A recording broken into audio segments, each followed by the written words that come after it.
কি বলবো বল, মানে টিচার মানুষ তো সব কথা মুখে বলতেন, কিছু কথা বুঝে যায়। অনেক সময় স্টুডেন্টরা ভাবে স্যার মনে হয় কিছু বুঝতেই পারে না, দাদা মনে হয় একবার অবুঝ, কিছুই বোঝে না। আরে তোর বয়সটা আমিও পেরিয়েছি ভাই, এই পুরোনো ডায়লগ আর কবার দেবো তুই বল। ধামাকা তো শুরুই হয়ে গেছে।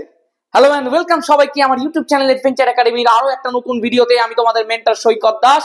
তোরা প্রত্যেকে জানিস ক্লাস 11 এর ফার্স্ট সেমিস্টার খুব সামনে, সেই কারণে 11 কেমিস্ট্রিকে জল ভাত বানিয়ে দেওয়ার জন্য, ধামাকা করে দেওয়ার জন্য একটা ফ্রি ব্যাচ আমি নিয়ে চলে এসেছি।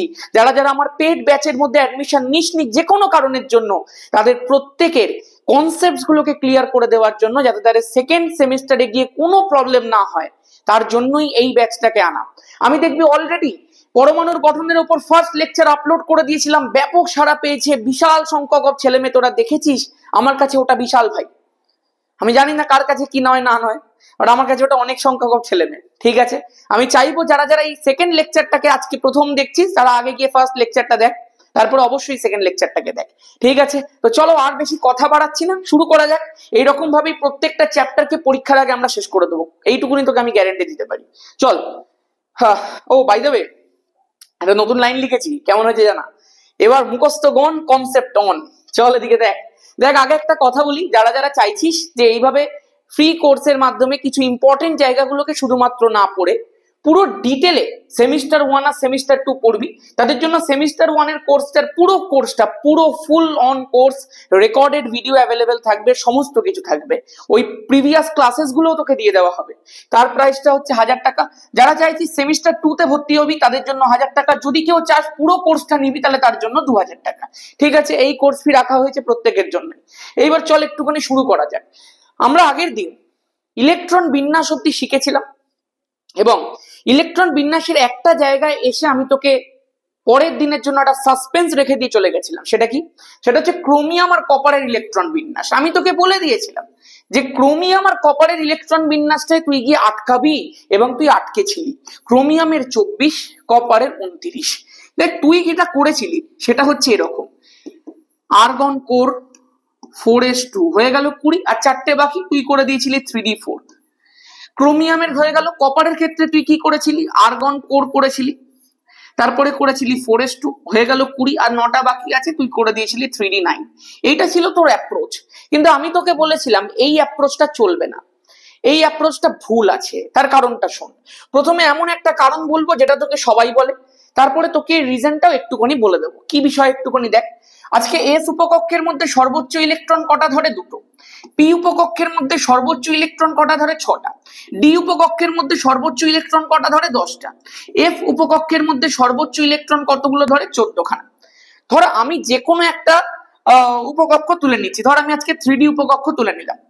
মাথায় রাখবি, এই 3D উপকক্ষ বা যে কোনো উপকক্ষকে যদি আমাকে স্টেবল করতে হয়, যদি সেই ইলেকট্রন বিন্যাসটাকে আমাকে স্থায়িত্ব প্রদান করতে হয়, তাহলে সব সময় ম্যাক্সিমাম যতগুলো ইলেকট্রন ধরবে ততগুলো ইলেকট্রন এর মধ্যে বসিয়ে দিতে হয়। তার মানে দাদা তুমি বলতে চাইছো 3Dর মধ্যে একটা, যেহেতু ডি ডি ডি অরবিটাল এটা, সেই কারণে ডি এর মধ্যে ম্যাক্সিমাম 10খানা ধরে বলে যদি 3Dর মধ্যে ম্যাক্সিমাম 10টা ইলেকট্রন থাকে, তার মানে সে স্টেবল হবে। বললাম হ্যাঁ, আরো একটা ইনফরমেশন আছে। ধর তুই কোনো কারণে ম্যাক্সিমাম নাম্বার অফ ইলেকট্রন তার মধ্যে দিতে পারলি না, তখন কি হবে? তখন জানিস তো একটা উপায় আছে। তুই এই ম্যাক্সিমাম নাম্বার অফ ইলেকট্রনের হাফ নাম্বার অফ ইলেকট্রন দি, মানে 5টা। যদি এর মধ্যে সম্পূর্ণ ইলেকট্রন বিন্যাস থাকে বা যদি অর্ধপূর্ণ থাকে, এই দুটো কেসেই যে কোনো উপকক্ষের ইলেকট্রন বিন্যাস স্থায়িত্ব পেয়ে যায়। এই জন্যই দেখবি একটা কথা খুব প্রচলিত, সম্পূর্ণ এবং অর্ধপূর্ণ ইলেকট্রন বিন্যাসের স্থায়িত্ব অনেক বেশি। আমি তোকে এর কারণগুলো বলবো, বাট একটুখানি আগে মন দিয়ে শোন। এই ব্যাপারটা এখানেই কেন অ্যারাইজ করলো সেইটার কারণটা আছে, একটু ভালো করে দেখ। ধর আজকে তুই যে ইলেকট্রন বিন্যাসটা করেছিস, এখানটায় 3Dর মধ্যে 4টে ইলেকট্রন আছে, এখানে 3Dর মধ্যে 9টা ইলেকট্রন আছে। তোরা প্রত্যেকে জানিস ডি উপকক্ষের মধ্যে ম্যাক্সিমাম 10টা ইলেকট্রন ধরতে পারে। তার মানে যদি ফুল ফিল্ড হয়ে যায় তাহলে 10টা ধরবে, যদি হাফ ফিল্ড হয়ে যায় তাহলে 5টা ধরবে। তুই দেখ, এটা হাফ ফিল্ড হওয়া থেকে জাস্ট একটা ইলেকট্রন দূরে আছে, এটা ফুল ফিল্ড হওয়া থেকে জাস্ট একটা ইলেকট্রন দূরে আছে। এই কারণেই সমস্যাগুলো অ্যারাইজ করেছে। আরো বড় সমস্যাটা কোথায় জানিস? যখন এর পাশের জনকে দেখছে। কেন? 3D 4s কে যখন দেখছে 4s এর মধ্যে দুটো ইলেকট্রন আছে। এই 3Dও যখন 4s কে দেখছে তখন দেখছে ওর মধ্যে দুটো ইলেকট্রন আছে, কিন্তু ওর কাছে একটা করে ইলেকট্রন কম আছে স্টেবিলিটি থেকে। ও তখন 4s কে বলবে, ভাই 4s তুই তো একটা এস উপকক্ষ, এস উপকক্ষে তো ম্যাক্সিমাম ধরে দুটো ইলেকট্রন, তো তোর কাছে দুটো থাকলেও তুই স্টেবল, তোর কাছে যদি হাফ ফিল্ড থাকে, যদি অর্ধপূর্ণ থাকে, একটা যদি থাকে, তাহলেও তো তুই স্টেবল। তো তুই এক কাজ কর না, তুই তোরই দুটো ইলেকট্রন না রেখে একটা আমাকে দিয়ে দে, একটা আমাকে দিয়ে দে, তাতে আমিও স্টেবল, তুইও স্টেবল, ওভারঅল কনফিগারেশনটা স্টেবল। 4s এই যে পুরো ব্যাপারটা সম্মতি দেয়। 4s বলে যে না, এ তো ঠিক বল রা হ্যায়, আমার কাছে একটা ইলেকট্রন থাকলো না থাকলো আমার কিছু যায় আসে না, আমি ওকে একটা ইলেকট্রন দিয়ে দিই। এই জন্য 4s কি করে, তার দুটো ইলেকট্রন থেকে একটা এই দুটো জায়গাতেই ডোনেট করে দেয়। তার ফলে ক্রোমিয়ামের যে অ্যাকচুয়াল ইলেকট্রন বিন্যাসটা দাঁড়াচ্ছে সেটা হচ্ছে এমনি, খেয়াল করো, আর্গন কোর 4s2 না হয়ে 4s1, আর 3D তে 4 না হয়ে 3D তে 5। কপারের ক্ষেত্রে দেখে নে, কপার 29, আর্গন কোর 4s2 না হয়ে 4s1, 3D 9 না হয়ে 3D 10। Here is the reason why chromium and copper has some different electronic configurations. এটা কিন্তু বাকিদের ক্ষেত্রে হবে না। এই জিনিসটা এই কারণের জন্যই তোকে এইভাবে আলাদা করে ভিডিও করে শেখানো। এইবার একটুখানি মন দিয়ে চল পরেরটার মধ্যে যাই। পরেরটা হচ্ছে ক্যাটায়ন এবং অ্যানায়নের ইলেকট্রন বিন্যাস। খুব ভালো করে শুনবে। ধরো আজকে কোনো একটা পরমাণু থেকে একটা ক্যাটায়ন উৎপন্ন হয়েছে, তাহলে সব থেকে বড় বিষয়টা হচ্ছে কোথা থেকে ইলেকট্রন বেরোবে। বা ধরো কোনো একটা পরমাণু থেকে কোনো একটা অ্যানায়ন উৎপন্ন হয়েছে, প্রশ্নটা হলো কোথায় ইলেকট্রন নেবে। তোরা প্রত্যেকে জানিস, ধর আজকে সোডিয়াম আছে, সোডিয়াম যদি একখানা ইলেকট্রন ছেড়ে দেয় তাহলে সোডিয়াম কনভার্ট হয়ে যায় ইনটু সোডিয়াম প্লাস। এখন তুই বলতে পারিস যে দাদা, এই যে আমরা এই কথাটা ছোটবেলা থেকে পড়ে এসেছি যে পরমাণু থেকে ইলেকট্রন বেরিয়ে গেলেই ক্যাটায়ন হয়, ক্যাটায়ন মানেই তার মাথার উপরে পজিটিভ চার্জ বসে, এটা কেন? আমি বললাম দেখ ভাই, যে কোনো একটা পরমাণুর ক্ষেত্রে প্রোটন সংখ্যা যা হয়, এই যে নিচে যে নাম্বারটা এটা কিন্তু প্রোটন সংখ্যা, প্রোটন সংখ্যা যা হয় ইলেকট্রনের সংখ্যাও তাই হয়। প্রোটন যেহেতু পজিটিভ, ইলেকট্রন যেহেতু নেগেটিভ, পজিটিভ নেগেটিভকে ক্যান্সেল করে ওভারঅল চার্জটা জিরো হয়ে যায়, এই জন্য মাথার উপরে কোনো চার্জ বসে না। কিন্তু আজকে যখন একটা ইলেকট্রন বেরিয়ে যাচ্ছে, প্রোটন সংখ্যাটা তো সেমই থাকছে ভাই, প্রোটন তো 11টা ছিল 11টাই আছে, কিন্তু ইলেকট্রন এখন কতগুলো হয়ে গেছে, একটা বেরিয়ে গিয়ে 10 হয়ে গেছে। আজকে প্রোটন 11 বলে +11, ইলেকট্রন 10 বলে -10 হয়ে গেল ওভারঅল +1। এই +1 চার্জটাই তো মাথার উপরে বসেছে। এই জন্যই তো পরমাণু থেকে ইলেকট্রন বেরিয়ে গেলে ক্যাটায়ন হয় এবং ক্যাটায়নের মাথার উপরে পজিটিভ বসে। ঠিক একই রকম ভাবে ধর ক্লোরিন, ক্লোরিন থেকে তো Cl- হচ্ছে, আজকে ক্লোরিনের ক্ষেত্রে তো Z এর ভ্যালুটা আছে 17, তাহলে ইলেকট্রনের ভ্যালুটাও আছে 17। আমি আমার যে কোনো ক্লাস, যদি পেট বল কি যে কোনো জায়গায় বল, আমি কিন্তু এরকম ভাবে একদম বেসিক থেকেই করে। আমি চাইলেই এই ব্যাচটার মধ্যে এত বেসিক থেকে না যেতে পারতাম, কিন্তু পরমাণুর গঠন একটা ভাইটাল টপিক বলে একটুখানি শিখিয়ে দিচ্ছি। আজকে ধর এখানটা তো Z এর ভ্যালুটা 17 হয়ে যাবে, আর যে ইলেকট্রন একখানা ইলেকট্রন যোগ হবে বলি না মাথার উপরে মাইনাস বসবে, তাহলে ইলেকট্রনের ভ্যালুটা 17 ছিল হয়ে গেল 18, তাহলে হয়ে গেল +17 -18, +17 -18 মানে কত ভাই, -1। এটাই তো মাথার উপরে বসেছে। আমার কথাটা বোঝা যাচ্ছে কিন্তু আসলে এবার দেখ, এবার একটু ভালো করে দেখ। তার মানে অ্যানায়নের ক্ষেত্রে এই যে ইলেকট্রনটা অ্যাডিশন হলো সেটা কোন কক্ষপথে হবে, ক্যাটায়নের এই যে ইলেকট্রনটা বেরোলো সেটা কোন কক্ষপথ থেকে বেরোবে, একটাই উত্তর, সর্ববহিস্থ কক্ষপথ থেকে। সব থেকে বাইরের কক্ষপথ যে থাকবে সেই এই বিষয়টাকে সাফার করবে। যেমন ধরো আজকে সোডিয়াম, সোডিয়ামের 11, ইলেকট্রন বিন্যাস করো 1s2 2s2 2p6 3s1, গল্প শেষ। যদি আজকে সোডিয়ামটা সোডিয়াম প্লাস হয় তাহলে ইলেকট্রন একটা কমবে, কোত্থেকে বেরোবে, 3s থেকে বেরোবে, কারণ এটাই সর্ববহিস্থ কক্ষপথ। 1s2 2s2 2p6, গল্প শেষ। এটাতেই জানিস তো হয়ে যায়। আজকে ধর আমি যদি ক্লোরিন বলি, তাহলে ক্লোরিনের ক্ষেত্রে কি হয়ে যায়, ক্লোরিনের ক্ষেত্রে ধরো হয় নিয়ন কোর 3s2 3p5। এবার যদি আজকে ক্লোরিনটা Cl- হয়ে যায় তাহলে কি হয়ে যাবে না, নিয়ন কোর 3s2 3p6 হয়ে যাবে। যেটা সর্ববহিস্থ কক্ষপথ আছে তার মধ্যে যেখানে ভ্যাকেন্ট অরবিটাল দেখবি এসে ওখানে ঢুকে পড়বে, আর কি আছে ভাই। চল এইটা তো হয়ে যায় ভাই। সমস্যাটা কখন অ্যারাইজ করে জানিস? যখন সন্ধিগত মৌলের ক্ষেত্রে হয়। ধরো আজকে স্ক্যান্ডিয়াম আছে, স্ক্যান্ডিয়ামের ইলেকট্রন বিন্যাস কত? আর্গন কোর 4s2 হয়ে গেল 20, স্ক্যান্ডিয়াম যেহেতু 21 সেই কারণে হয়ে যাবে 3d1। বিষয়টা হচ্ছে যদি আমি তোকে এখন বলি যে স্ক্যান্ডিয়াম 2+ বার কর, তাহলে তুই কি করবি? মানে ইউজুয়ালি ছেলেমেয়েরা কি করে, যেটা সব থেকে বাইরে দেখে সেখান থেকে বার করে দেয়। না ভাই, এটা তো 3D আছে, তুই 3D থেকে কেন প্রথমে বার করবি? তুই তো আগে বার করবি 4s থেকে। কারণ 4s মানে কি? 4s মানে চতুর্থ কক্ষ। এই যে সামনে 4টা লেখা আছে, এটা n=4 কে নির্দেশ করছে, 4 নম্বর কক্ষপথকে। আর এটা তো 3 নম্বর কক্ষপথ, তাহলে বহিস্থ কক্ষপথ কে হলো? এটা হলো। ওর এনার্জি কম বলে, ওতে আগে ইলেকট্রন ঢুকেছিল, তা বলে কি ও মানে আগে ঢুকে গেছে কক্ষপথটা? তা তো নয়। তার মানে বিষয়টা হচ্ছে কি, স্ক্যান্ডিয়াম 2+ এর ইলেকট্রন বিন্যাস কি হয়ে যাবে? আর্গন কোর 4s থেকে দুটো ইলেকট্রন আউট হয়ে গেল, তাহলে পড়ে থাকলো শুধুমাত্র কে? 3d1। গল্প শেষ, আর কিচ্ছু না, আর কুছ নেই। অনেকে প্রশ্ন করে জানিস তো, প্যারাম্যাগনেটিক হবে না ডায়াম্যাগনেটিক হবে? প্যারাম্যাগনেটিক মানে কি ভাই? প্যারাম্যাগনেটিককে আলাদা করে বোঝার কিচ্ছু নেই।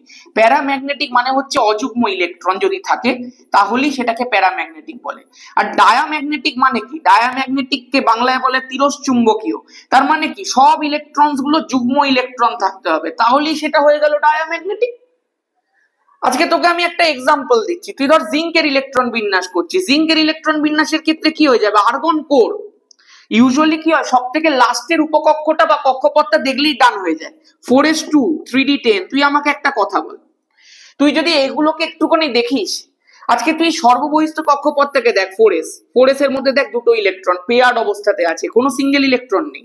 আজকে তুই ধর 3d টাকে দেখছিস, 3d এর মধ্যে দেখ 10টা, তার মানে 1 2 3 4 5টা আপ স্পিন বসিয়ে দিলাম, 1 2 3 4 5টা ডাউন স্পিন বসিয়ে দিলাম, কোনো আনপেয়ার্ড ইলেকট্রন নেই। যদি কোনো আনপেয়ার্ড ইলেকট্রন, ভেতরে গুলো তো থাকবেই না ভাই, ভেতরের গুলো সবকটা ফিল্ড হয়েছে বলেই না তুই বাইরে ইলেকট্রন বসাতে পারছিস। তার মানে এটা স্বাভাবিকভাবে তুই বুঝতে পারছিস যে এটা ডায়াম্যাগনেটিক হবে। আজকে তুই যদি স্ক্যান্ডিয়ামের ক্ষেত্রে দেখিস, 3d এর মধ্যে একটা ইলেকট্রন আছে স্ক্যান্ডিয়াম 2+ এ, তাহলে তোকে যদি আমি জিজ্ঞাসা করি স্ক্যান্ডিয়াম 2+ কি, তুই বলবি দাদা এই তো আনপেয়ার্ড ইলেকট্রন আছে, তার মানে তো প্যারাম্যাগনেটিক হয়ে গেল। গল্প শেষ। তাহলে সর্ববহিস্থ কক্ষপথ থেকে একটু কক্ষকে ডিভিশন করে নেবে, যদি কক্ষকে ডিভিশন করে দেখতে পাও যে আনপেয়ার্ড ইলেকট্রন আছে, তাহলে প্যারাম্যাগনেটিক, যদি আনপেয়ার্ড ইলেকট্রন না থাকে তো ডায়াম্যাগনেটিক। ভাই হয়ে গেল। চল এবার তোরা একটা হোমওয়ার্ক করবি। হোমওয়ার্কটা হচ্ছে কপার প্লাস কপার 2+, এই তিনটের ইলেকট্রন বিন্যাস বার করবি। আমি ধর আজকে একটা তোর ক্রোমিয়াম একটা করেই দেখিয়ে দিই। ধর ক্রোমিয়াম 24 আছে, তো আর্গন কোর 4s1 3d5 আছে। ধর আমি তোকে বললাম ক্রোমিয়াম 3+ আছে, তো ক্রোমিয়াম 3+ কি করে বার করবি? ধর আর্গন কোর করলাম, প্রথমে ভালো করে শুনবি, 3খানা ইলেকট্রনকে বার করতে হবে, তো প্রথম ইলেকট্রনটা 4s থেকে বেরিয়ে যাবে, গল্প শেষ। তারপরের 2খানা ইলেকট্রন 3d থেকে বেরোবে, তাহলে 4s থেকে একটা ইলেকট্রন ভ্যানিশ হয়ে গেল, আর দুটো ইলেকট্রন কোথা থেকে বেরোলো? 3d থেকে বেরোলো। তাহলে যদি দুটো ইলেকট্রন 3d থেকে বেরোয়, তাহলে 3d তে 3টে ইলেকট্রন পড়ে থাকলো, গল্প শেষ। ওভারঅল কটা ইলেকট্রন বেরিয়ে গেল বল? 3টে বেরিয়ে গেল, 4s এর একটা আর 3d থেকে দুটো, ব্যাস। পেরে যাবি তো? এবার পেরে যাবি তো? তাহলে বল, এই যে 3d3 আছে, এটাকে যদি আমি একটু কক্ষকের মধ্যে ডিভিশন করি, তাহলে একটা ইলেকট্রন, দুটো ইলেকট্রন, 3টে ইলেকট্রন। তুই বল এইটা প্যারাম্যাগনেটিক স্পিসিস না একটা ডায়াম্যাগনেটিক স্পিসিস? তুই বুঝতেই পারছিস আনপেয়ার্ড ইলেকট্রন আছে ভাই, তা আনপেয়ার্ড ইলেকট্রন থাকলে প্যারাম্যাগনেটিক স্পিসিস।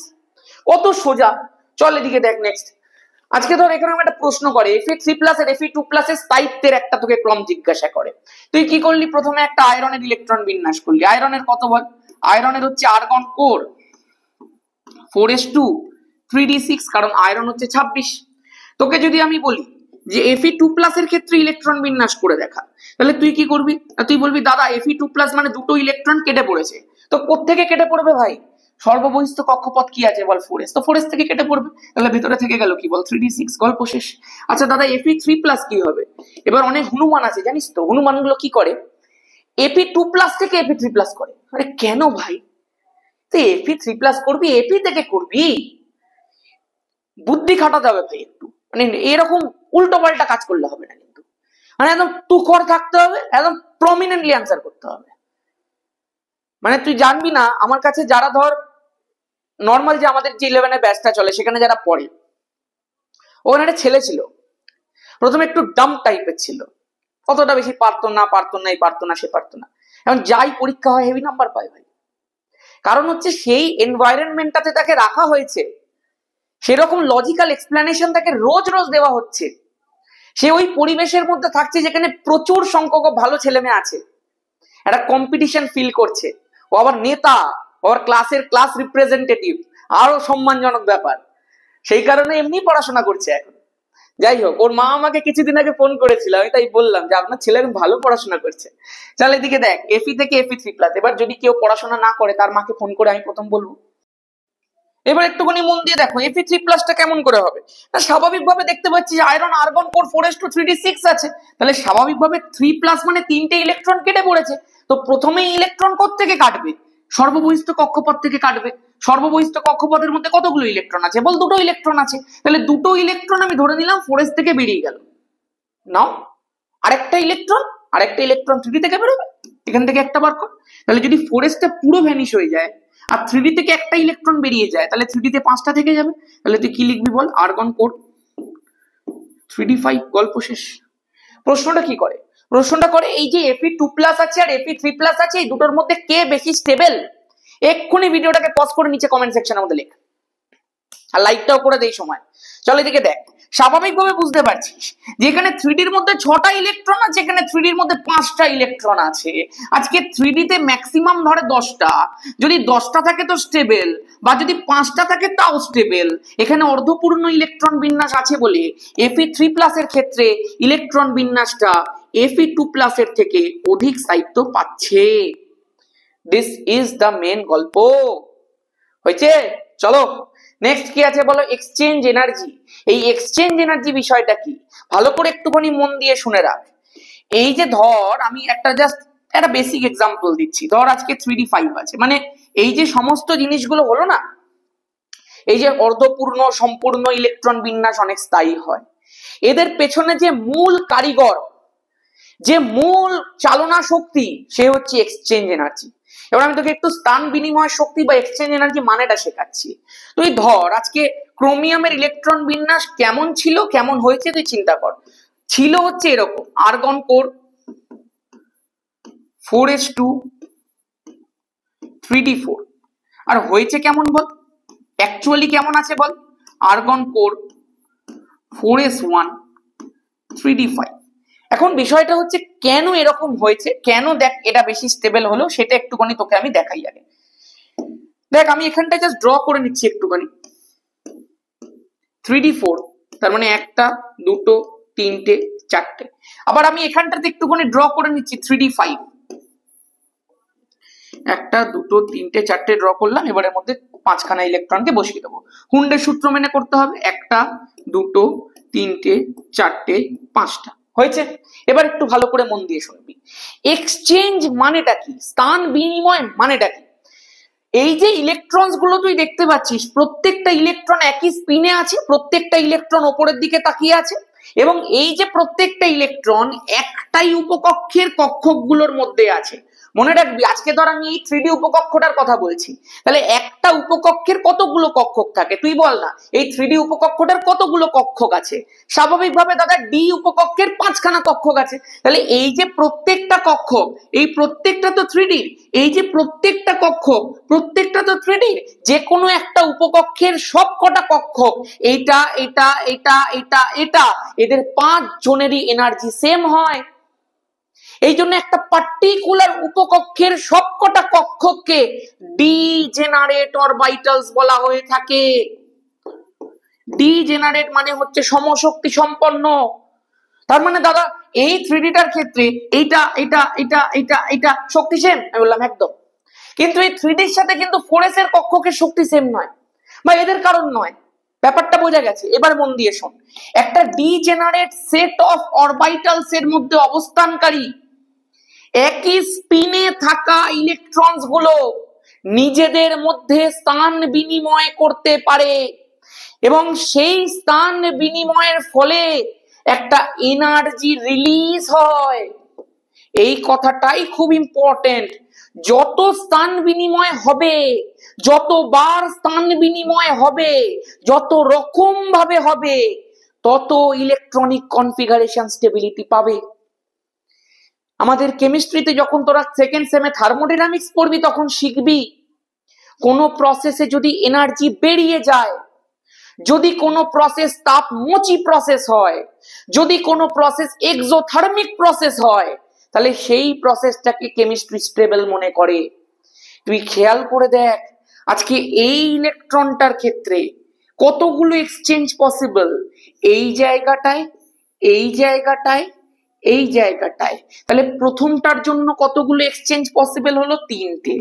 বল পরের ইলেকট্রনটার জন্য, সে কিন্তু প্রিভিয়াসে মুভ করতে পারবে না, সবসময় সামনে, কতগুলো এক্সচেঞ্জ পসিবল? একটা এক্সচেঞ্জ, দুটো এক্সচেঞ্জ পসিবল, তাহলে 3 + 2 5টা।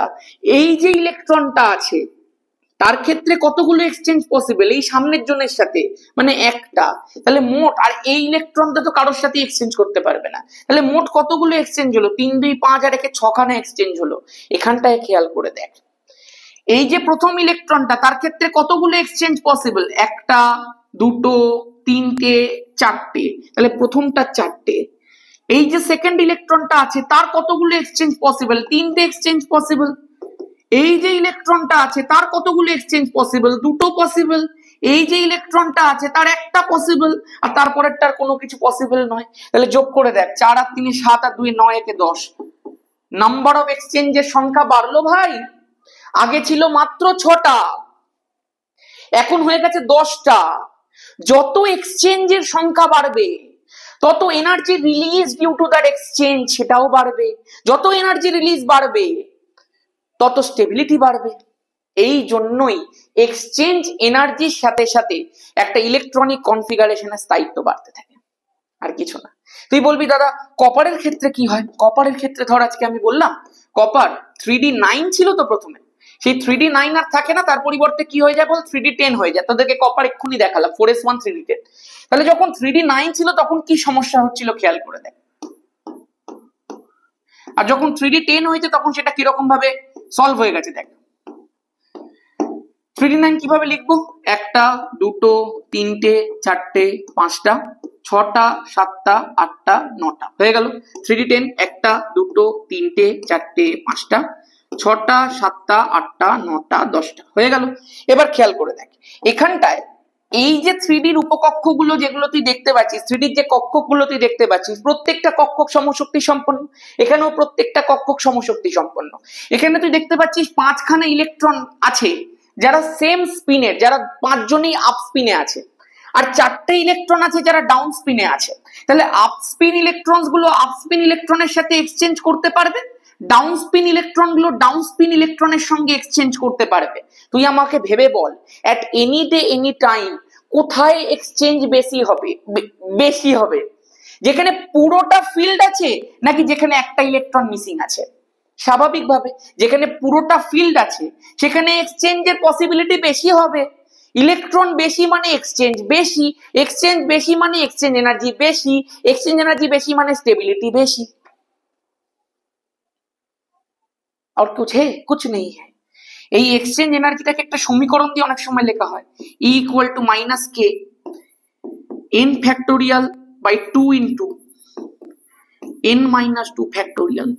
এরকম একটা সমীকরণ দিয়ে এক্সচেঞ্জ এনার্জিকে বোঝানো হয়, ঠিক আছে? বাট তোদের তো 1 থেকে 30 পর্যন্ত এই সমীকরণ তুই চাইলে পড়তেও পারিস, নাও পড়তে পারিস, ডাজন্ট ম্যাটার।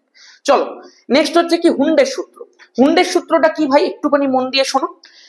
দেখ আমি একটা ছবি এখানে তৈরি করেছি, সেই ছবিটার মধ্যে তুই দেখতে পাচ্ছিস যে একটা বাসের মধ্যে কতগুলো লোকজন উঠেছে। সেই বাসে যখনই একটা একটা করে লোক উঠেছে সে দেখেছে পেছনের সিটগুলো ফাঁকা, প্রথম জনে সে এখানটায় বসেছে, তারপরের জন পরের সিটটায় বসেছে, তারপরের জন পরেরটায়, তারপরের জন পরেরটায়, তারপরে আবার পরে পরে পরে পরে। তার মানে কেউ কিন্তু পেয়ার করে বসেনি। স্বাভাবিক যদি পেছনের সিট ফাঁকা থাকে তুই নিশ্চয়ই অচেনা কারোর পাশে গিয়ে বসবি না, বসবি না তো? ঠিক বলছিস তো? মনে রাখবি কথাটা। যাই হোক, তাহলে স্বাভাবিকভাবে কেউই বসতে চাইবে না আনলেস, আমি আর কি বলবো বল, মানে টিচার মানুষ তো সব কথা মুখে বলতে নেই, কিছু কথা বুঝে যায়। অনেক সময় স্টুডেন্টরা ভাবে স্যার মনে হয় কিছু বুঝতেই পারে না, দাদা মনে হয় একবার অবুঝ, কিছুই বোঝে না। আরে তোর বয়সটা আমিও পেরিয়েছি ভাই, এই পুরনো ডায়লগ আর কবার দেবো তুই বল? তোর মা বাবারাও তোকে এই পুরনো ডায়লগটাই দেয়। কিন্তু আমি তোকে একটা কথা বলছি, তোরা কি ভাবিস, তোরা কি করতে পারিস, তোরা কি বলতে পারিস, এই সব কিছুর একটা বেসিক ধারণা সবার কাছে থাকে। আর যার অ্যাকশনকে প্রেডিক্ট করা যায় না, তুই ভাই ওই কি এখন নতুন একজন কি বেরিয়েছে, নতুন একটা কি কি সিগমা মেল ফেল কি সব বেরিয়েছে, তুই ওই পর্যায়ে চলে গেছিস। মানে ওজি গ্যাং না কি একটা বলেন, এখন কি সব ভাষা ভাষা বেরিয়েছে ভাই, কি সব ভাষা বেরিয়েছে, তুই ওই সব জায়গার মধ্যে তোরা চলে গেছিস। এবার একটুখানি খেয়াল করে দেখ, তার মানে বিষয়টা কি। আজকে ধর আমি তোকে দেখাচ্ছি 3D10 এর গল্প। তো 3D10 এর মধ্যে কি হচ্ছে, এই যে পাঁচখানা কক্ষক আমি ড্র করব, আমি প্রথমে কি করব, একটা এখানে, একটা এখানে, একটা এখানে, একটা এখানে, একটা এখানে, মানে সমশক্তি সম্পন্ন কক্ষকগুলো যতক্ষণ অবধি ফাঁকা থাকবে ইলেকট্রন গুলো এককভাবে একটা একটা করে সেই কক্ষকগুলোকে দখল করবে। যখন প্রত্যেকটা সমশক্তি সম্পন্ন কক্ষক ন্যূনতম একটা ইলেকট্রন দ্বারা ফিল আপ হয়ে গেল, তখনই পেয়ারিংটা শুরু হবে। এবার বসাও, একটা, দুটো, তিনটে, চারটে, পাঁচটা। এটা আরো ভালো করে তুই বুঝতে পারবি যদি তুই ধর সাপোজ 3D5 এর ক্ষেত্রে করিস। তো ধর 3D5 আমি করে দেখাচ্ছি। যদি আমি হুন্ডের সূত্র না মানতাম তাহলে কিরকম ভাবে করতাম বলতো, হয়ে গেল। কিন্তু এরকম ভাবে করলে আমার কি নাম্বার অফ এক্সচেঞ্জ বেশি হবে? হবে না। এক্সচেঞ্জ এনার্জিও বেশি হবে না। এবং ইনফ্যাক্ট তোরা জানিস কিনা জানি না, পেয়ারিং এনার্জি বলে একটা ডিস্টেবিলাইজিং ফ্যাক্টরও থাকে, সেটা তোদের সিলেবাসে নেই বাট থাকে। সেই কারণে এইটা বেশি স্টেবল হবে না। সেই জন্য কি হয়, হুন্ডের সূত্রকে মেনে যে পাঁচটা ইলেকট্রন প্রত্যেকটা এককভাবে এক একটা করে সমশক্তি সম্পন্ন অরবিটাল দখল করে, তাহলে স্বাভাবিকভাবে এখানে এক্সচেঞ্জও বেশি হয়ে গেল। এইটাই হচ্ছে ম্যাটার ভাই, আর কিচ্ছু না। ঠিক আছে, চলো এইবার কি আছে নেক্সট। নেক্সট আছে পাউলির অপবর্জন নীতি। পাউলির অপবর্জন নীতি কি বলে, অত্যন্ত সোজা। বলেছে একটা পরমাণুর মধ্যে কোনো একটা উপকক্ষের মধ্যে অবস্থিত দুখানা ইলেকট্রনের 4 ধরনের কোয়ান্টাম সংখ্যা কোনোদিন সমান হতে পারে না। মানে ধর আমি তোকে আজকে হিলিয়ামের কথা বলছি, সব থেকে সহজ এক্সাম্পল হিলিয়াম, কারণ তার ইলেকট্রনই থাকে মাত্র দুখানা। যদি তুই এই দুখানা ইলেকট্রনকে একটুখানি দেখিস, তাহলে আমি ধর লিখছি, আমি এখানটা আগে এরকম ভাবে টেবিল করি, এন এল এম এস। ধর আমি এখানটা লিখছি ফার্স্ট ইলেকট্রন, এখানটা আমি লিখছি সেকেন্ড ইলেকট্রন। খেয়াল করে দেখ, প্রথম যে ইলেকট্রনটা আছে সেই প্রথম ইলেকট্রন এখানে এরকম ড্র করে দিই। ধর এটা 1s এর একটা কক্ষক আছে, সেটার মধ্যে দুটো ইলেকট্রন আছে। এবার তুই ধরে রাখ, এই যে ধর প্রথম ইলেকট্রনটা আছে, সেই প্রথম ইলেকট্রনটা কোন কক্ষপথে আছে, 1 নম্বর কক্ষপথ, তাহলে তার ক্ষেত্রে n এর ভ্যালু কত, 1। প্রথম ইলেকট্রনটা কোন উপকক্ষের মধ্যে আছে, s উপকক্ষ, তাহলে তার ক্ষেত্রে l এর ভ্যালু কত বল, 0। l এর ভ্যালু যদি 0 হয় তাহলে একমাত্র একটাই চৌম্বকীয় কোয়ান্টাম সংখ্যার ভ্যালু পাওয়া যাবে, সেটা হবে 0। আর এস এর ভ্যালু কি হবে, ইলেকট্রনটা আপ স্পিনে আছে বলে প্লাস হাফ হয়ে যাবে। এবার সেকেন্ড ইলেকট্রনটার ক্ষেত্রে বল, সেকেন্ড ইলেকট্রনটা কোথায় আছে, 1 নম্বর কক্ষপথেই আছে, তাহলে n এর ভ্যালু 1। সেকেন্ড ইলেকট্রনটা s উপকক্ষের মধ্যেই আছে, সেই জন্য l এর ভ্যালুটা 0। সেকেন্ড ইলেকট্রনটার ক্ষেত্রে m এর ভ্যালু 0। তুই বলি দাদা এ তো সেম হয়ে যাচ্ছে, তুমি কি বলেছো? আরে ভাই, সেকেন্ড ইলেকট্রনটা তো উল্টো দিকে তাকিয়ে আছে ভাই, তাহলে স্পিনটা কি হয়ে যাবে বল, মাইনাস হাফ। এটাই তো বিজ্ঞানী পাউলি বলেছিলেন যে 4 ধরনের কোয়ান্টাম সংখ্যা কোনোদিন সেম হতে পারে না, দেখ একটা হলেও আলাদা হবেই হবে। ঠিক আছে, কমপ্লিট। তাহলে মোটামুটি ভাবে এই যে পুরো পরমাণুর গঠনের যে বেসিক কিছু কনসেপ্ট ছিল, সেই বেসিক কনসেপ্ট গুলো কিন্তু আমরা সবকিছু ডান করে দিলাম। এইবার আমরা যেটার মধ্যে যাব সেগুলো হচ্ছে এলিমেন্টারি কিছু আইডিয়া থেকে এই পুরো জিনিসগুলো এসেছে। সেই এলিমেন্টারি আইডিয়া গুলো, থিওরিটিক্যাল কিছু অ্যাপ্রোচ গুলো আমরা পড়ে নেবো। দেখ তুই দেখতেই পাচ্ছিস আমি একটা ছবি এখানে ক্রিয়েট করেছি, যেখানে সূর্য থেকে আলো আসছে, কিন্তু আলো আসার সময় এগুলো আবার কি আসছে সেটাই জানার জন্য এই ভিডিওটা তোর এত গুরুত্ব পাবে। আজকে তুই ভাব, তুই পড়াশোনা করেছিস, কিন্তু এখানে তোকে কি পড়ানো হচ্ছে। আমি তো চাইলেই এই ফ্রি কোর্সের মধ্যে হু হু হু করে বলে পালিয়ে যেতে পারতাম, আমি ওরকম করছি না। আমি চেষ্টা করছি যতটা সম্ভব ডিটেলে করানোর। আমি তোর ফিউচার সিকিউর করছি ভাই, তুই বুঝতেও পারবি না, সাইলেন্টলি একটা রেভলিউশন করে দিচ্ছি। আমি চাইলে এই ব্যাচটাকে 200 টাকায় লঞ্চ করতে পারতাম, আমি করিনি। আমি চাইছি প্রত্যেকে যেন ফ্রিতে অ্যাফোর্ড করতে পারে জিনিসটাকে। ফ্রিতে আবার অ্যাফোর্ড কি, ফ্রিতে যেন পেতে পারে। তোদের জন্য করছি। ভিডিওটাকে লাইক কর ভাই, ভিডিওটা শেয়ার কর বন্ধুদের মধ্যে। একটা হোয়াটসঅ্যাপ লিংক নিচে দেওয়া আছে, চাইলে ওই গ্রুপটা জয়েন করতে পারিস, ওখানে সব ছেলে মেয়েগুলো আছে যারা যারা এই ভিডিওগুলো করছে, মানে ভিডিওগুলো দেখছে। তোদের জন্য সবটা করছি। ইউটিউবে কিছু ছেলে মেয়ে ভিডিও দেখে সাবস্ক্রাইব করে না, আরে কেন করছিস ভাই এসব? ওটা আর সেকেন্ড সেম থেকে যদি নিজেকে সিকিউর করতে চাস, তাহলে সেকেন্ড সেম থেকে অবশ্যই অবশ্যই অবশ্যই নর্মাল ক্লাসগুলোতে ভর্তি হ ভাই। এরকম ফ্রি অ্যাপ্রোচ আমি নিয়েছি ঠিকই, কিন্তু মাথায় রাখবি লাস্ট 40 দিনে কি 11 পড়া হয়? তুই বল, তুই একটা সায়েন্স নিয়ে পড়ছিস, ছেলে মেয়ে একটা একটা প্রাইড থাকে ভাই যে আমরা সায়েন্সের স্টুডেন্ট। তো সায়েন্সের স্টুডেন্টের সেই দায়িত্ববোধটাও থাকা উচিত, একটা এক্সট্রা দায়িত্বও থাকে তার। ঠিক আছে, চল দেখা যাক বিজ্ঞানী ম্যাক্স প্ল্যাঙ্কের কি কাজ ছিল। বিজ্ঞানী ম্যাক্স প্ল্যাঙ্ক একটু অন্য ধরনের মানুষ ছিলেন ভাই, তিনি একটু অন্যরকম ভাবে ভাবতেন। আজকে ধর আমি, তুই বা যারা যারা সাধারণ মানুষ আছে, তারা যদি একটা টর্চ জ্বালায় তাহলে কি দেখতে পায়? যে টর্চ থেকে আলো বেরোচ্ছে। কিন্তু বিজ্ঞানী ম্যাক্স প্ল্যাঙ্ক বলেছিলেন এই যে ধরনের ধর তড়িৎচুম্বকীয় তরঙ্গগুলো যে বিকিরণ হচ্ছে, বা তড়িৎচুম্বকীয় তরঙ্গগুলো যে এরকম ভাবে ধর আমাদের মধ্যে শোষিত হচ্ছে, এই বিকিরণ বা শোষণটা এরকম নিরবচ্ছিন্ন ভাবে হয় না, বরং তিনি বলেছিলেন এই যে রে গুলো বেরোচ্ছে, এই যে রশ্মিগুলো আসছে, এগুলো প্রত্যেকটাই কতগুলো ক্ষুদ্র ক্ষুদ্র ক্ষুদ্র ক্ষুদ্র এনার্জি পকেটের সমন্বয়ে গঠিত, এবং সেই প্রত্যেকটা ছোট ছোট এনার্জি পকেটে তিনি নাম দিয়েছিলেন কোয়ান্টাম, যেগুলোকে বহু বচনে মানে একসাথে অনেকগুলোকে বলা হয় কোয়ান্টা। বিজ্ঞানী ম্যাক্স প্ল্যাঙ্ক এই প্রত্যেকটা কোয়ান্টাম বা ছোট ছোট এনার্জি প্যাকেটের এনার্জি বার করলেন। তিনি বলেছিলেন প্রত্যেকটার এনার্জি হয় E=h নিউ। এখন তুই বলবি দাদা ইটা কি? ই মানে এনার্জি, এইচটা হচ্ছে প্ল্যাঙ্কের ধ্রুবক, আর এই যে নিউটা সেটাকে বলে কম্পাঙ্ক বা ফ্রিকোয়েন্সি। মনে রাখবে কথাটা, এই নিউটাকে লেখা যায় c/ল্যামডা। সি মানে কি? শূন্য মাধ্যমে আলোর বেগ, আর ল্যামডা মানে কি? তরঙ্গ দৈর্ঘ্য। তাহলে এই যে পুরো সমীকরণটা, অ্যাকচুয়ালি সমীকরণটা ই প্রপোর্শনাল টু নিউ, সেই প্রপোর্শনাল সাইনটা উঠে একটা ধ্রুবক এসছে। তাহলে এটাকে কি লেখা যায় বল? E=h c/ল্যামডা। এখন তোর বিষয়টা আসতে পারে যে দাদা এই যে কোয়ান্টের মানে প্ল্যাঙ্কের যে ধ্রুবকটা আছে, সেই প্ল্যাঙ্কের ধ্রুবকটার মান কত হবে? তোকে আমি শিখিয়ে দিচ্ছি, শোন। এই প্ল্যাঙ্কের ধ্রুবকটার দুখানা মান পড়বি। একটা মান হচ্ছে সিজিএস পদ্ধতিতে, সেই মানটা কত? 6.626 ইন্টু 10⁻⁻27। এর এককটাও পড়ে রাখিস ভাই, এককটা হচ্ছে আর্ক ইন্টু সেকেন্ড। আর এসআই পদ্ধতিতে এর ভ্যালুটা কত? ভ্যালুটা হচ্ছে 6.626 ইন্টু 10⁻34 জুল ইন্টু সেকেন্ড। দেখ এইটাকে আমি যখন ক্লাস 11-এ উঠেছিলাম তখন খুব সহজে মনে রেখে দিয়েছিলাম। কেন জানিস? কারণ এই 626 আমার মাধ্যমিকের নাম্বার ছিল, সেই কারণে আমার মনে রাখতে একটুখানি সুবিধা হয়েছিল। তোরা দেখ কিরকম ভাবে মনে রাখবি, আমার মাধ্যমিকের নাম্বার হিসেবেও মনে রাখতে পারিস। চল তাহলে মোদ্দা কথা এই হচ্ছে পুরো বিষয়টা ছিল, তোদেরকে শিখিয়ে দিলাম। এইবার যেটা আছে সেটা নিয়ে অনেকেই অনেক ধরনের আমাকে বলেছিলি যে দাদা এটা করাও, এটা করাও, এটা করাও। তো এইটা দেখ, এটা কিন্তু অত্যন্ত সোজা একটা জিনিস। আমি জানি না তোদের কেন এটাতে প্রবলেম হয়েছিল। যাই হোক, চল একটুখানি মন দিয়ে দেখ। দেখতে পাচ্ছিস সেটা যেটা করেছি আমি, এই যে ছবিগুলোকে তোদেরকে আমি দিয়ে দিয়ে দেখানোর চেষ্টা করছি, এগুলো হচ্ছে হাইড্রোজেনের রেখা বর্ণালী।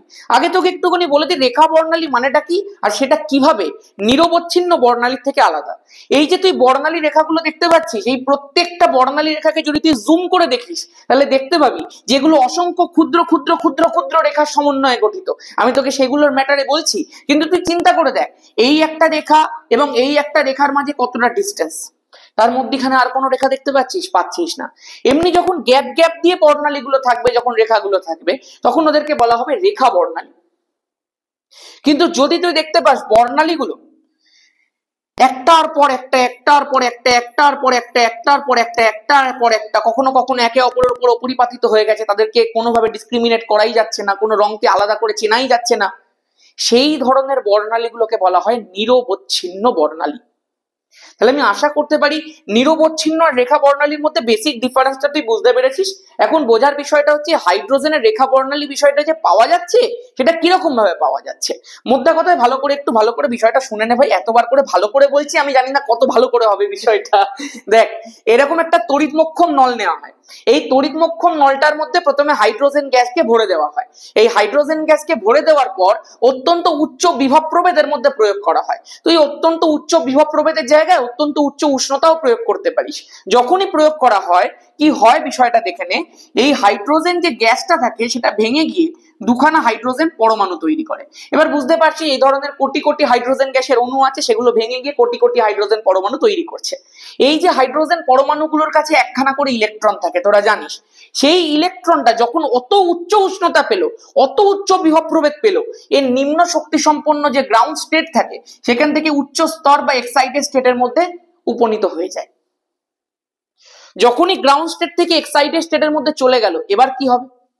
মানুষ জন্মালে তার পরিণাম কি হয়? মৃত্যু। ঠিক একই রকম ভাবে কেউ ওপরে উঠে গেছে, তার পরিণাম কি হবে? আবার নিচে আসবে। খেয়াল করে দেখ, যখনই আমি এই উচ্চ উষ্ণতাটাকে সরিয়ে দেব, যখনই আমি উচ্চ বিভবটাকে সরিয়ে দেব, সঙ্গে সঙ্গে এক্সাইটেড স্টেটের মধ্যে থাকা ইলেকট্রনটা আবার তার পুরনো অবস্থা গ্রাউন্ড স্টেটের মধ্যে ফিরে যাবে। কিন্তু যে এনার্জিটাও শোষণ করেছিল, হোয়াট অ্যাবাউট দ্যাট? এনার্জি তো কোনোদিন নষ্ট হতে পারে না, ওই এনার্জিটাই একটা রূপ থেকে আরেকটা রূপের মধ্যে স্থানান্তরিত হয়ে যাবে। এবং এইরকম ভাবেই সৃষ্টি হবে এই ধরনের বর্ণালীগুলো।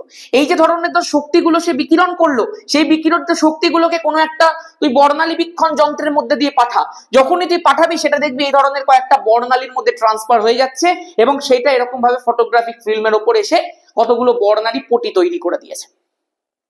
এই প্রত্যেকটাকে যদি তুই জুম করে করে দেখিস, তাহলে প্রত্যেকটা রেখাকে তুই দেখতে পাবি অসংখ্য ক্ষুদ্র ক্ষুদ্র ক্ষুদ্র ক্ষুদ্র ক্ষুদ্র ক্ষুদ্র রেখা সমন্বয় তৈরি হয়েছে। এই যে কিছু রেখা আছে, সেই রেখাগুলো বিভিন্ন ধরনের দৃশ্যমানতা অনুযায়ী ভাগ করা যায়। কিছু কিছু রেখা আইআর রিজিয়নের মধ্যে পড়ে, কিছু কিছু রেখা দৃশ্যমান রিজিয়নের মধ্যে পড়ে, কিছু কিছু রেখা আলট্রাভায়োলেট রিজিয়নের মধ্যে পড়ে। সেই রকম ভাবে এই প্রত্যেকটা রেখাগুলোকে এক একটা করে পার্ট করে করে ভাগ করা হয়েছে। এবং খেয়াল রাখ, এই ধরনের দৃশ্যমানতা অনুযায়ী রেখাগুলোকে যে শ্রেণীতে ভাগ করা হলো, মানে এরা হচ্ছে একটা টাইপ অফ শ্রেণী, এটা হচ্ছে একটা টাইপ অফ শ্রেণী, মানে এইভাবে রেখাগুলোকে ডিসক্রিমিনেট করে করে করে করে ভাগ করা হচ্ছে। ভাগ করে দেখা গেল যে আমরা মোট লিম্যান, বামার, প্যাসেন, ব্র্যাকেট, ফুন্ড এবং হামফ্রিস মোট 6 ধরনের বর্ণালী রেখার শ্রেণী পেলাম। তার মধ্যে আমি যেটাকে প্রথম বললাম লিম্যান, এই লিম্যান শ্রেণীর যে রেখাগুলো পাওয়া গেল সেগুলো ছিল সব আলট্রাভায়োলেট রিজিয়ন, এই জন্য চোখে দেখা যেত না। তারপরে যে বামার শ্রেণীটা পাওয়া গেল, বামারটা ছিল হচ্ছে দৃশ্যমান রিজিয়নের মধ্যে, এই জন্য এর রেখাগুলোকে প্রথম চোখে দেখা গেল। তারপরে ছিল প্যাসেন, প্যাসেনের যে রেখাগুলো ছিল সেগুলো ছিল আলট্রাভায়োলেটের পরে, দৃশ্যমানের পরে যেটা আসে, মানে আইআর রিজিয়নের মধ্যে। তারপরে ছিল হচ্ছে ব্র্যাকেট, ব্র্যাকেটেরটা ছিল ফার আইআর রিজিয়নের মধ্যে, মানে আইআর থেকে আরো দূরে। তারপরে ছিল ফ্রুন্ড, ফ্রুন্ডের যে রেখাগুলো ছিল সেগুলো ছিল ফার ফার আইআর রিজিয়নের মধ্যে, মানে অনেক অনেক দূরে আইআর রিজিয়ন থেকে। আর হামফ্রিসের ক্ষেত্রেও পুরো সেম ব্যাপার ছিল ভাই, এটার ক্ষেত্রেও ফার ফার আইআর রিজিয়নের মধ্যে রেখাগুলো ছিল। তাহলে এরকম ভাবে হাইড্রোজেনের বর্ণালী রেখাগুলো সৃষ্টি হয়েছে। তুই বুঝতেই পারছিস যে বিজ্ঞানী যে কাজটা করেছে সেই অনুযায়ী তাদেরকে তার ক্রেডিটটা দিয়ে দেওয়া হয়েছে। কিন্তু বিষয়টা হচ্ছে, এই পুরো বিষয়টা নিয়ে আমাদেরকে কি পড়তে হবে? আমাদের একটা সমীকরণ পড়তে হবে। সেই সমীকরণটাকে আমরা রিচের সমীকরণ বলে থাকি। ওই রিচের সমীকরণটা কি ভাই?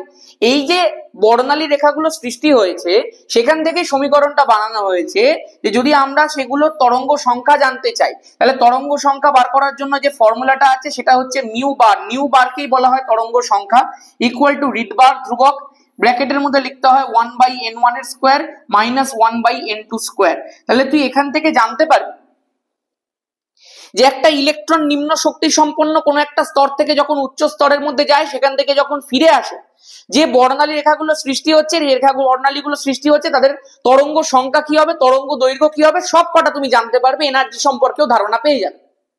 মাথায় রাখবে, এই যে রিডবার্গ যে ধ্রুবকটা আমি তোকে বললাম, এর একটা মান আছে, মানটা দেখবি অনেক সময় প্রশ্নের মধ্যেই দিয়ে দেয়, আমি তোকে একটা জেনারেল মান বলছি, 109677 সেন্টিমিটার ইনভার্স। আর এখানটায় সবসময় মনে রাখবে n1 এর ভ্যালুটা সর্বদা n2 থেকে কম হয়, সব সময়। এই কথাটাকে শুধু একটুখানি তোকে খেয়াল রাখতে হবে, আর কিচ্ছু না ভাই, বাকি সব দেখবি তোরা পেরে যাবি। আর যেটা পড়তে হবে, এই যে বিভিন্ন বিজ্ঞানীর নামে যে ওই রেখাগুলোকে যে ভাগ ভাগ ভাগ ভাগ করা হলো না দৃশ্যমানতা অনুযায়ী, ওই প্রত্যেকটা রেখার এক একটা ক্যাটাগরি অনুযায়ী n1 এর ভ্যালুগুলোকে ডিসাইড করা হয়েছে। যেমন তোকে যদি আমি বলি যে যদি আজকে তোকে বলে দেয় যে লিম্যান শ্রেণীর বর্ণালী রেখা, তাহলে তোকে ভেবেই নিতে হবে এগুলো হচ্ছে কোটা টাইপের। ওই যে বিজ্ঞানীগুলো নিজেদের এক একটা কোটা অফ রেখা রেখা দিয়ে গেছে, মানে এই রিজিয়নের মধ্যে পড়লে এই n1 এর ভ্যালুটা অলরেডি আগে থেকে ফিক্স করা রয়েছে। যেমন তোকে আমি বলি, যদি আজকে আমি এইভাবে লিখছি n1, N2। প্রথমেই আমি প্রথম বিজ্ঞানীর নাম লিখি লিম্যান। লিম্যানের ক্ষেত্রে N1 মানে একদম যে স্তরটা থেকে ইলেকট্রনটা উঠেছে সেটাকে তুমি 1 ধরতে হবে, সব সময় N1 এর ভ্যালুটাকে 1 ধরতে হবে। N2 এর ভ্যালুটা কত হতে পারে, 2 3 4 থেকে শুরু করে করে করে ইনফিনিটি অবধি যেতে পারে। যখন বামারের ক্ষেত্রে আসবে, বামারের ক্ষেত্রে N1 এর ভ্যালুটা 2 ধরতে হবে, N2 এর ভ্যালুটা 3 4 5 করে করে করে করে ইনফিনিটি অবধি যেতে পারে। প্যাসেনের ক্ষেত্রে কি হবে, প্যাসেনের ক্ষেত্রে কিন্তু ভাই N1 এর ভ্যালুটা 3 ধরতে হবে, এটা 4 5 6 করে করে করে করে ইনফিনিটি অবধি যেতে পারে। আচ্ছা, ব্র্যাকেটের ক্ষেত্রে কি হবে, স্বাভাবিক বুঝতেই পারছিস 4 ধরতে হবে N1 এর ভ্যালুটা, আর এইটা 5 থেকে শুরু করে করে করে ইনফিনিটি অবধি যেতে পারে। তারপর হচ্ছে ফ্রুন্ড, ফ্রুন্ডের ক্ষেত্রে কি হবে, N1 এর ভ্যালুটা 5 হবে, এটা 6 থেকে শুরু করে করে করে ইনফিনিটি অবধি যেতে পারে। তারপরে হচ্ছে হামফ্রিস, হামফ্রিজের ক্ষেত্রে কি হয়ে যাবে ভাই, এটা 6 হয়ে যাবে, আর এটা 7 থেকে শুরু করে করে করে ইনফিনিটি অবধি যেতে পারে। এই হচ্ছে তোকে একটা রেখার পুরো আইডিয়া তোকে দিয়ে দিলাম। এবার তোকে যেরকম যেরকম অঙ্ক দেবে আমি নেক্সট যে ক্লাসটা করাবো সেটার মধ্যে কিছু কিছু নিউমেরিক্যাল টাইপ অফ প্রশ্নও করে দেবো তোদেরকে, যেখান থেকে কি ধরনের প্রশ্ন আসতে পারে, কি ধরনের প্রশ্ন আসে। এবার তো ঠিক আছে ভাই, এবার বুঝতে পারছিস তো কি হচ্ছে, মাথায় রাখবি কথাটা। এই যে বামারের ক্ষেত্রে যে দৃশ্যমান রিজিয়নের মধ্যে বিষয়গুলোকে দেখা গেল, যে রেখাগুলোকে দেখা গেল, ওই রেখাগুলোর কয়েকটা ক্যাটাগরি তোমাকে জানতে হবে, সেই রেখাগুলোর নাম জানতে হবে, রেখাগুলোর কালার জানতে হবে। বিজ্ঞানী বামারের ক্ষেত্রে 4 ধরনের বর্ণালী রেখা পাওয়া গেছিল, একটা ছিল লাল, একটা ছিল নীলাভ সবুজ, একটা ছিল নীল, আরেকটা ছিল বেগুনি। বুঝতেই পারছিস এই ধরনের রেখাগুলোকে কেন, রংগুলোকে কেন জানা গেল, কারণ ওটা দৃশ্যমান রিজিয়নের মধ্যে পড়েছিল, চোখে দেখা যাচ্ছিল, সেই কারণে। এই প্রত্যেকটা তিনি এক একটা নাম দিলেন, জানিস তো। এই লালটাকে বলা হয়েছিল এইচ আলফা, নীলাভ সবুজটাকে বলা হয়েছিল এইচ বিটা, নীলটাকে বলা হয়েছিল এইচ গামা, আর বেগুনিটাকে বলা হয়েছিল এইচ ডেল্টা। আমি তোকে যতটা বলা পসিবল বলে দিচ্ছি, হ্যাঁ, এইটুকু সময়ের মধ্যে তো আর সবকিছু একদম খুলে বলা চলে না ভাই, কিন্তু তাও আমি যা তোকে বলে দিচ্ছি তোর এক্সামের জন্য একবারে সাফিসিয়েন্ট। এবারে মন দিয়ে শোন, আমি তো তোকে বলছি N1 আর N2 যে ভ্যালুগুলো হয় এগুলোর ক্ষেত্রে কি হবে। সবসময় মনে রাখবে কথাটা, যখনই বামারের প্রসঙ্গ আসবে N1 এর ভ্যালুটা সবসময় 2 হয়ে যাবে। মানে তোমাকে যখন প্রশ্ন করানো হবে তুমি বুঝতে পারবে যে এখান থেকে কি ধরনের প্রশ্ন আসবে। তোমাকে বলেই দেবে যে এইচ গামার ক্ষেত্রে তরঙ্গ সংখ্যা তরঙ্গ দৈর্ঘ্য নির্ণয় করো, যখনই এইচ গামা বলে দেবে সঙ্গে সঙ্গে তুই বুঝতে পারছিস N1 এর ভ্যালুটাকে 2 ধরতে হবে, আর N2 এর ভ্যালুটা তোর আগে থেকে প্রিফিক্স আছে, গল্প শেষ। যখনই লালের ক্ষেত্রে বলবে N2 এর ভ্যালু 3 হয়, নীলাভ সবুজের ক্ষেত্রে 4 হয়, নীলের ক্ষেত্রে 5 হয়, বেগুনির ক্ষেত্রে 6 হয়, ব্যাস গল্প শেষ। তাহলে তোকে যখনই রেখার নাম মেনশন করে দেবে তুই তাদের করেসপন্ডিং তরঙ্গ সংখ্যা তরঙ্গ দৈর্ঘ্য পেয়ে যাবি। তোকে যখনই কোনো বিজ্ঞানীর নাম মেনশন করে দেবে তুই তাদের করেসপন্ডিং N1 ভ্যালু পেয়ে যাবি। আর তোকে বলে দেবে যে একটা ইলেকট্রন যদি উমুক শক্তি স্তর থেকে উমুক শক্তি স্তরে নেমে আসে তাহলে প্যাসেন্ট শ্রেণীর বর্ণালী রেখা পাওয়া যায়। তো প্যাসেন্ট শ্রেণীর বর্ণালী রেখা পাওয়া গেল মানেই N1 এর ভ্যালুটা তোমাকে 3 ধরতে হবে। আর এই যে উমুক শক্তি স্তর থেকে নেমে এলো, ধর বললো পঞ্চম শক্তি স্তর থেকে নেমে এসছে, তাহলে N2 এর ভ্যালুটা 5 হয়ে যাবে ভাই, গল্প শেষ। আশা করতে পারি ক্লিয়ার আছে পুরো বিষয়টা, ঠিক আছে। এবার আমাকে একটুখানি তাড়াতাড়ি করে কমেন্ট সেকশনের মধ্যে জানিয়ে দিচ্ছ যে তোমাদের এই যে পুরো ভিডিওটা আছে এই ভিডিওগুলো হেল্পফুল লাগছে কিনা। মানে আমি একটা জাস্ট বিষয়টা তো জানতে চাই যে আমি যে এত কষ্ট করে এই ধর গরমের মধ্যে দাঁড়িয়ে দাঁড়িয়ে ভিডিওগুলো বানাচ্ছি সেগুলো আদৌ তোদের কাজে আসছে তো। আমাকে একবার এই বিষয়টা আগে একটু কনফার্ম কর যে প্রত্যেকটা জিনিস প্রত্যেকের কাছে একদম পরিষ্কার আছে এবং সবাই খুব ভালো করে এই ভিডিওগুলোকে অ্যাক্সেস করতে পারছিস এবং প্রত্যেকের লাভ হচ্ছে ভিডিওগুলোতে। The main thing is that, ঠিক আছে। চল এবার একটুখানি পরের পার্টটা শুরু করা যাক, এখান থেকে আর কি কি পড়তে হবে। চল এবার দেখা যাক পরের যেটা আছে সেখান থেকে তোদের পরীক্ষাতে ডিরেক্ট প্রশ্ন আসবে। কি বলে দিয়েছে, রেখা বর্ণালীতে সৃষ্ট সর্বাধিক রেখার সংখ্যা। মানে ধর আজকে তোকে বলে দিল সাপোজ N1 = 2, মানে 2 নম্বর কক্ষপথ থেকে একটা ইলেকট্রন এক্সাইট হয়ে গিয়ে N2 = 4, মানে 2 থেকে 4 এর মধ্যে সে এক্সাইট হয়ে গেছে।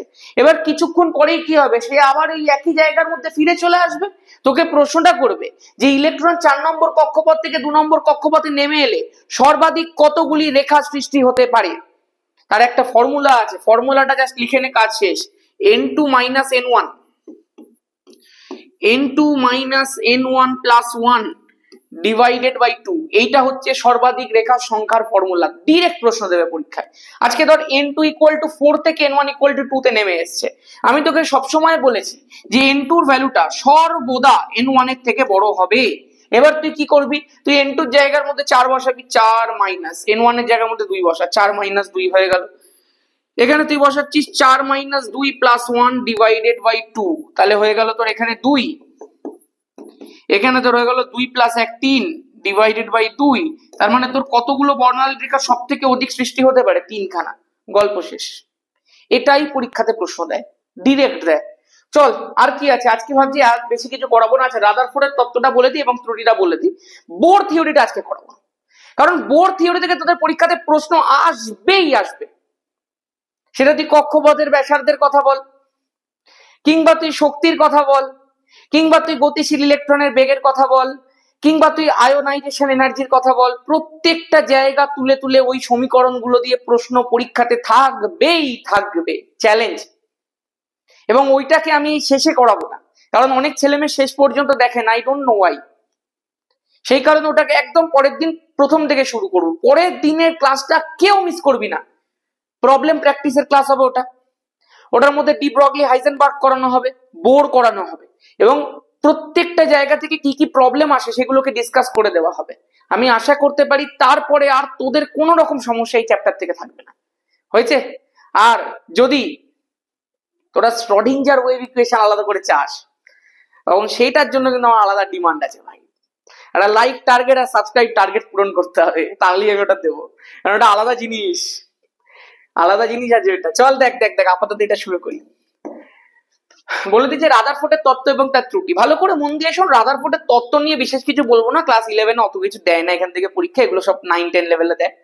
বিষয়টা কি তোরা প্রত্যেকেই জানিস যে বিজ্ঞানী রাদারফোর্ড আলফা কণা বিচ্ছুরণ পরীক্ষা বা সোনার পাত পরীক্ষা করেছিলেন। সেখান থেকে তিনি বার করেছিলেন যে পরমাণুর ভেতরের বেশিরভাগ জায়গা ফাঁকা, তার সমস্ত ভর মাঝখানে একটা ছোট্ট জায়গার মধ্যে কেন্দ্রীভূত হয়ে আছে, যাকে নিউক্লিয়াস বলে।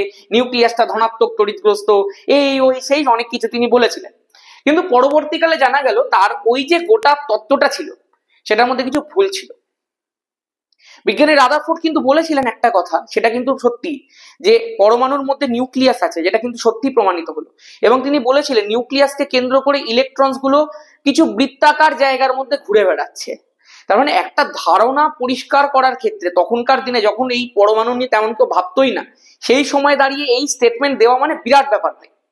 যাই হোক, রাদারফোর্ডের কতগুলো ত্রুটি ছিল, সেই ত্রুটিগুলো বলতে হয়, কারণ ওই ত্রুটিগুলো বলেই বোর তত্ত্ব শুরু করতে হয়।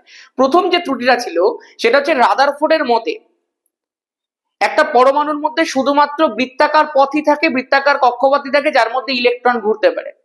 কিন্তু বাস্তবে দেখা যায় বৃত্তাকারের পাশাপাশি কিছু উপবৃত্তাকার কক্ষপথও থাকে। কখন বৃত্তাকার হয় কখন উপবৃত্তাকার হয় তার কোনো ব্যাখ্যা রাদারফোর্ড দিয়ে যেতে পারেননি। তাহলে প্রথম তো এটা হয়ে গেল।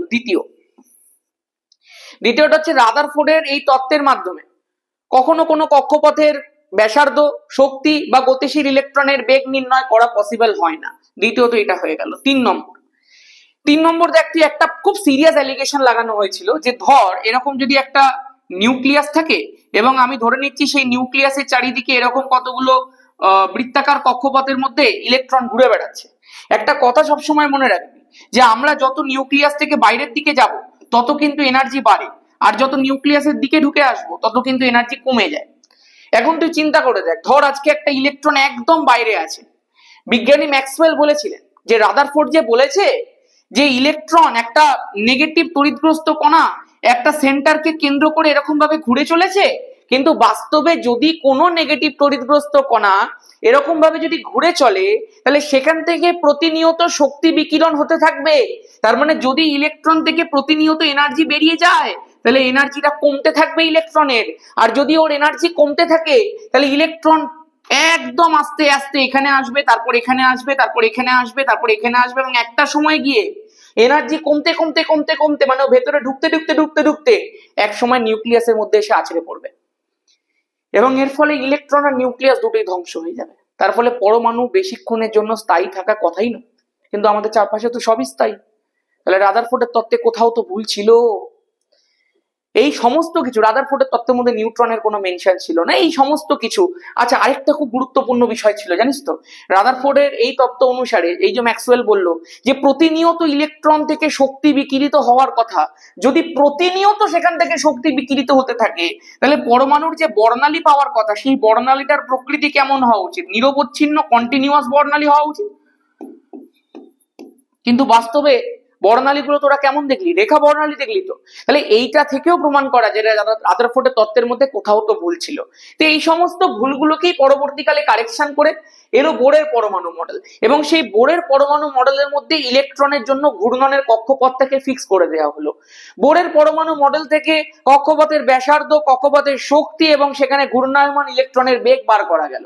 সেই বোরের পরমাণু মডেলটা আমরা নেক্সট দিন শুরু করব, এবং কিভাবে সেই জিনিসগুলোকে বার করা হয়েছিল তার যে ডেরিভেশনস গুলো আছে সেগুলো তোদের জন্য প্রাসঙ্গিক নয়।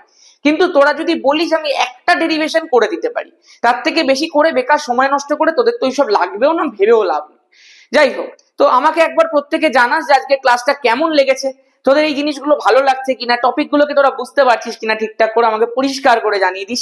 এবং এরকম ভাবেই টপিক গুলো চলতে থাকবে।